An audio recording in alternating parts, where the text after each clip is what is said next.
Hello and welcome to Indus News live from Islamabad. I'm Jawad Tehami and these are the headlines.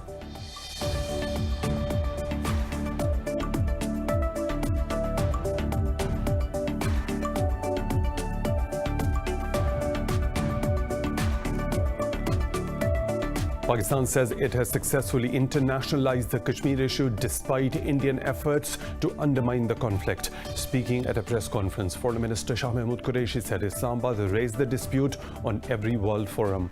He said the UN Security Council has never discussed the Kashmir conflict 3 times in a year, but did so due to Pakistan's effective diplomacy.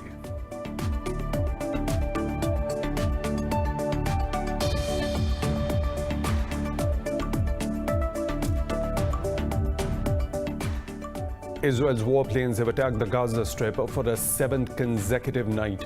Israeli Defense Ministry says it struck Hamas observation posts and underground infrastructure in retaliation to incendiary balloon attacks. No casualties have been reported from the raid so far. Meanwhile, Israeli forces have shot dead a Palestinian youth in the occupied East Jerusalem's Old City.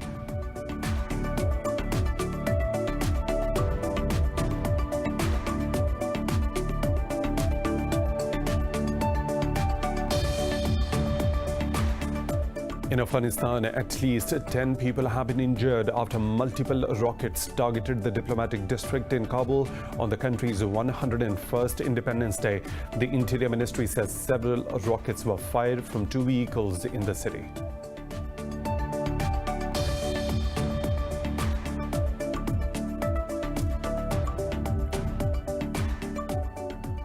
China has accused the United States of damaging global trade with sanctions that threaten to cripple tech giant Huawei. In a press briefing, Foreign Ministry spokesperson Zhao Lijian said Washington must stop suppressing Chinese companies. This comes after US added 38 Huawei affiliates to its economic blacklist, limiting companies' access to computer chips and other technology.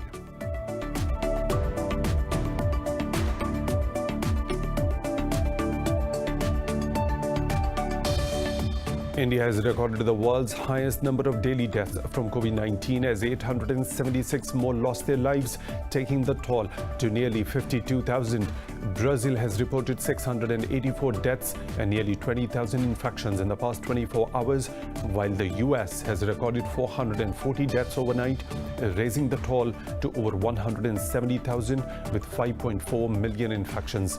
In Pakistan, 15 people have lost their lives to the virus overnight, taking the countrywide death toll to 6,190. Globally, the pandemic has infected over 21.8 million people and claimed more than 774,000 lives.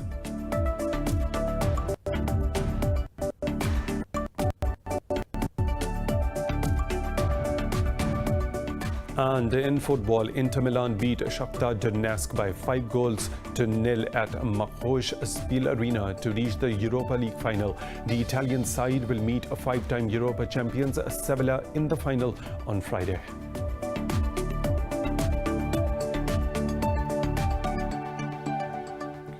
Those were the headlines and detailed stories right after a short break. Stay tuned.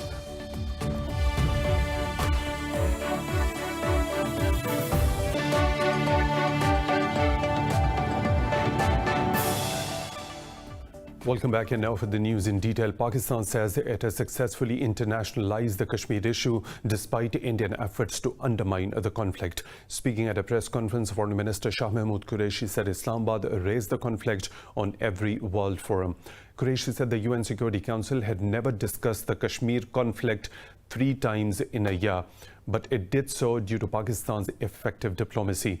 He said India has failed to isolate Pakistan diplomatically, and instead the world is now aware of Delhi's expansionist designs. He also said that the world community acknowledges Islamabad's role in the Afghan peace process. Qureshi said Pakistan hopes lasting peace will be achieved in Afghanistan through intra-Afghan talks.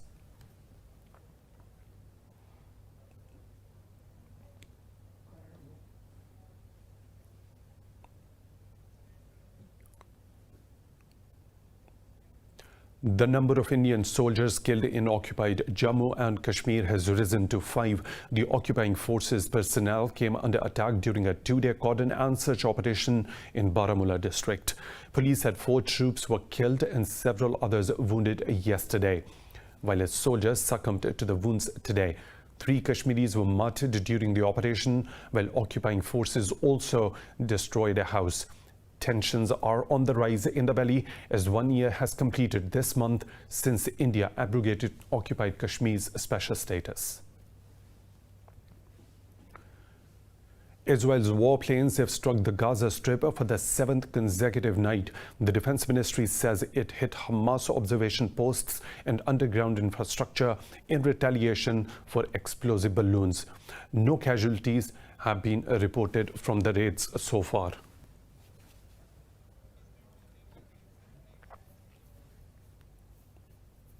More stories to follow, but right after a short break. Stay tuned.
Welcome back. Israeli forces have murdered a Palestinian youth in the occupied East Jerusalem's Old City. Security guards shot the man near the entrance of Bab Huta outside the Al-Aqsa Mosque compound. The Palestinian Red Crescent Society said its teams were prevented from entering the vicinity to treat the man before he succumbed to his wounds.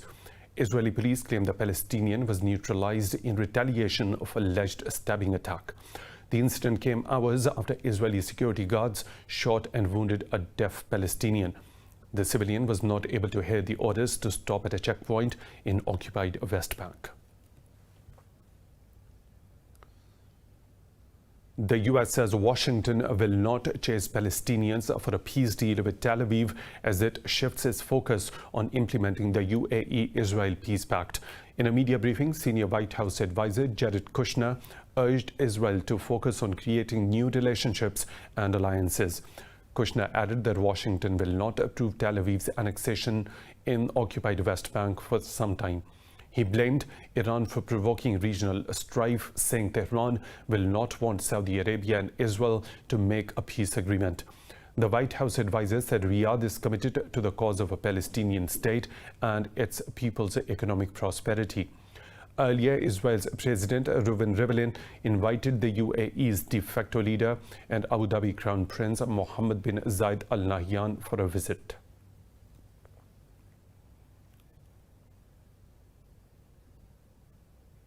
The UN-backed tribunal says it has found no evidence that Hezbollah or the Syrian government killed former Lebanese Prime Minister Rafiq Hariri.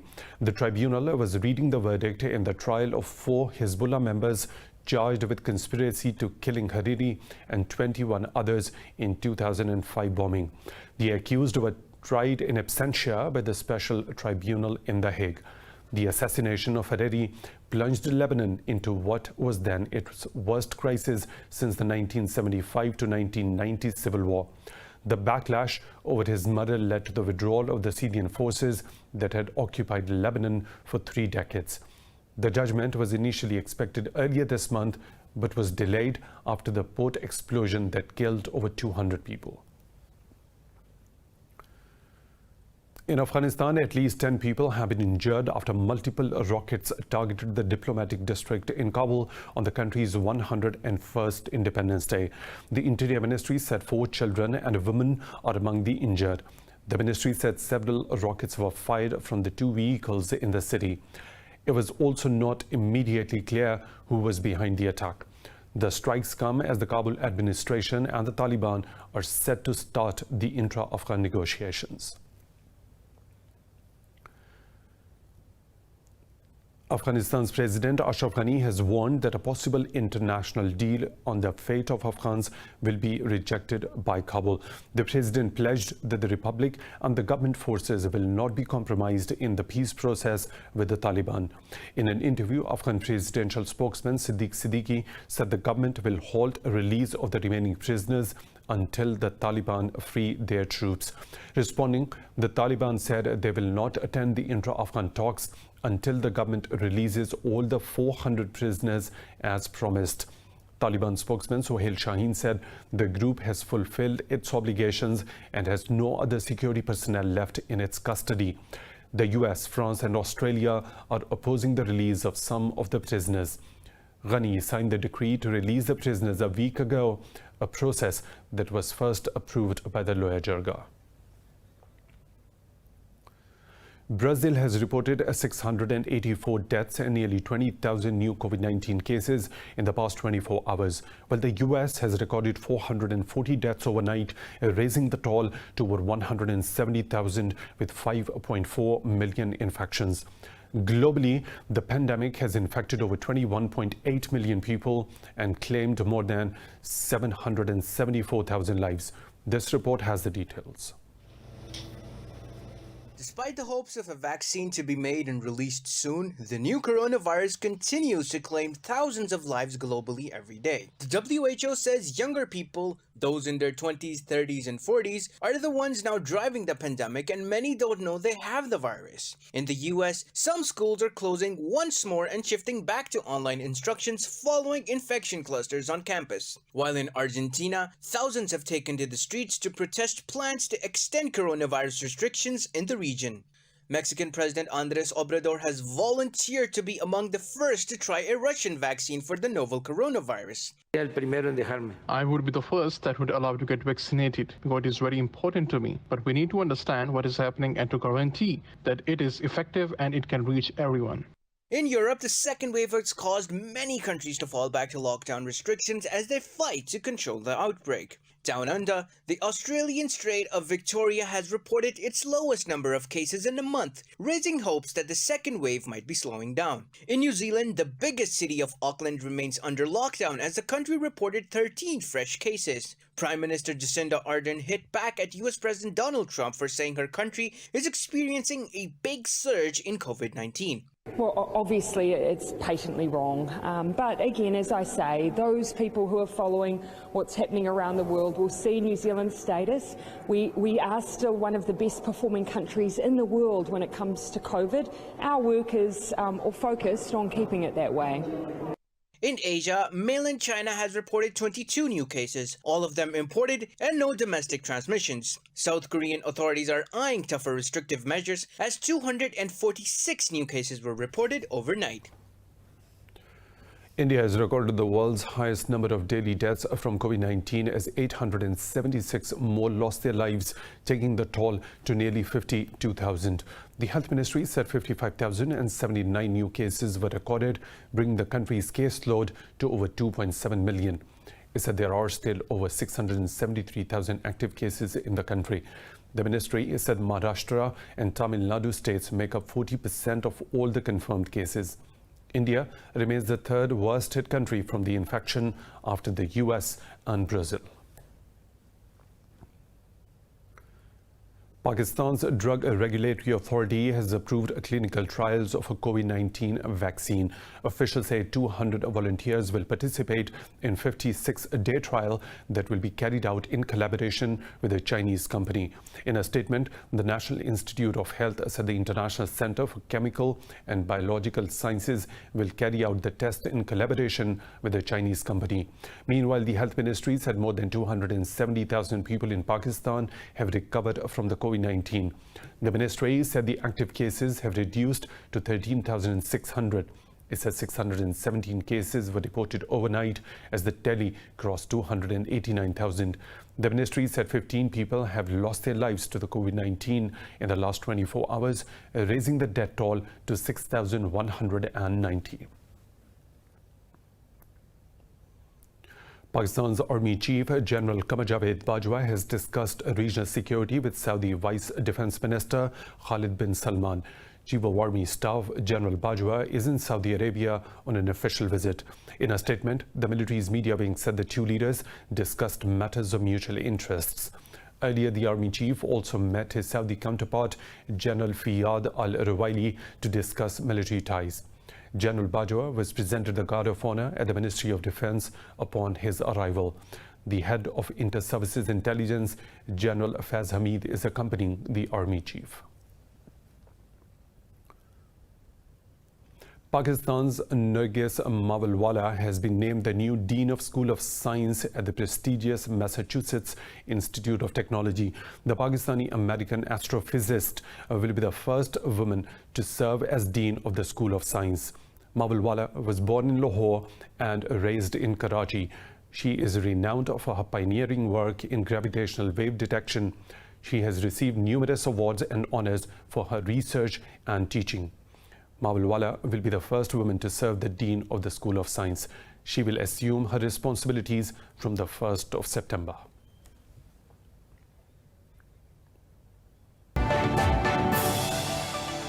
Welcome back. In the US, the temperature of Death Valley's Furnace Creek in Southern California desert has soared to 54.4 Celsius during a blistering heat wave. This is the highest global temperature in more than a century. What about the heat wave in this report? 54.4 Celsius is the hottest temperature ever recorded on Earth in at least a century. It comes amid a heat wave on the US West Coast, where temperatures are forecast to rise further this week. The scorching conditions have led to 2 days of blackout in California after a power plant malfunctioned. Governor Gavin Newsom has warned residents of more power outages over the next few days. Times like these also have precipitated in pressure on our energy supply across the West, but particularly here in the state of California. It has put pressure that has created some temporary service interruptions that began on Friday, that moved into Saturday, were substantially mitigated on Sunday, but are very likely to continue today, Tuesday, and likely through Wednesday evening. The independent system operator said it is expecting a statewide electrical supply shortage of 4,400 megawatts. Michael Mann, who heads the Earth System Science Center at Pennsylvania State University, warned that these high temperatures are more dangerous than they appear. He said lifestyle changes are not enough and policy changes are desperately needed to cool off the effects of climate change. We would not be seeing these record temperatures or any of the unprecedented extreme weather events we've been seeing around the world in recent years if it were not for our warming of the planet due to fossil fuel burning and other activities that are increasing the concentration of these warming greenhouse gases. The current heat wave stretches from Arizona in the southwest up the coast to Washington state in the northwest. Experts warn the record is expected to hold and the world can expect to see more of this in the future.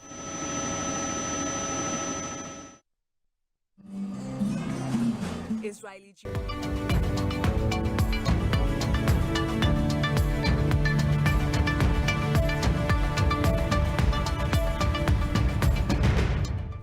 The U.S. has set up a task force in partnership with Panama to crack down on money laundering and other financial crimes. In a statement, the U.S. Embassy in Panama said the task force will strengthen investigation, disruption, and prosecution of money laundering and corruption. Under the partnership, the U.S. Federal Bureau of Investigation will train Panama's prosecutors and regulators. It is unclear when the new task force will begin its operation and how much funding will be made available for the FBI-led training. The announcement comes after high-level meetings between officials from both the countries.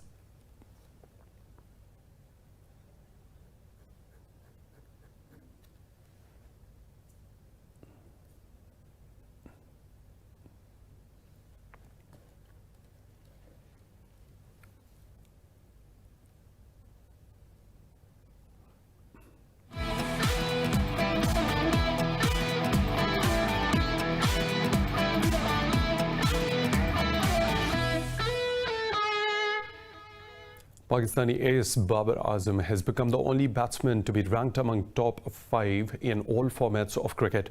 Azam regained his career-best 5th position in Tests after the International Cricket Council released its latest rankings of all formats. With 879 points, Azam is the top batsman in the T20 international format and is ranked at number 3 in the one-day international format.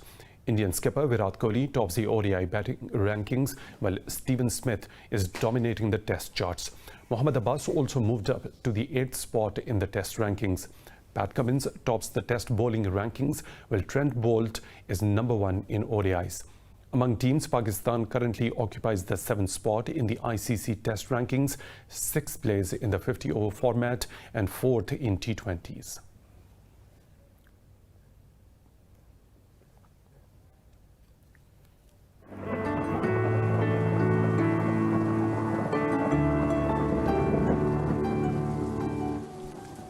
Now the weather situation from around the globe.